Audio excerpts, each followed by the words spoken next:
కాదు అంటే ఇక్కడ ఒక లెసన్ నాకు అందరికీ మనందరికీ అర్థమైంది ఏంటంటే అభ్యర్థులు గట్టిగా నిలబడుకున్న ప్రతి ఒక్క చోట ప్రజలు మనల్ని ఆశీర్వదించారు, గెలిపించారు. ఇదే ఈ యొక్క ఎన్నికల్లో మనందరం గుర్తుపెట్టుకోవాల్సిన ఒక ప్రత్యేకమైన విషయం.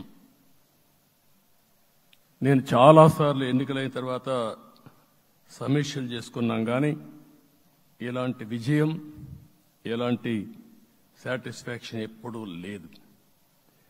దీనికి కారణం ప్రజలు మన మీద నమ్మకం పెట్టుకున్నారు. పార్లమెంట్ ఎన్నికల్లో కాదు, అసెంబ్లీ ఎన్నికల్లో చూస్తే 95,000 ఓట్ల మెజారిటీతో గెలిపించారు.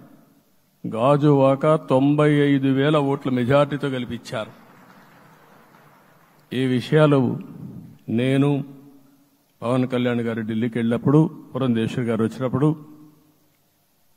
ఈ రాష్ట్రంలో ఇచ్చిన మ్యాండేట్ వల్ల ఢిల్లీలో మమ్మల్ని అందరూ గౌరవించే పరిస్థితికి వచ్చారు. మీ గెలుపు వల్ల ఈరోజు ఆంధ్రప్రదేశ్ రాష్ట్ర ప్రతిష్ట పెరిగింది, గౌరవం పెరిగింది. మనకు కూడా గౌరవం పెంచుకునే పరిస్థితికి వచ్చాం. అయితే ఇక్కడ ఒక విషయం మనం గుర్తుపెట్టుకోవాల్సింది, ఎంపిక చేసినప్పుడు అన్ని విషయాలు మేము కూలంకుషంగా ఆలోచించాం. ఏ సీటు ఏ అభ్యర్థులు ఏ పార్టీ తీసుకుంటే గెలుస్తారో ఆలోచించాం. ఒకసారి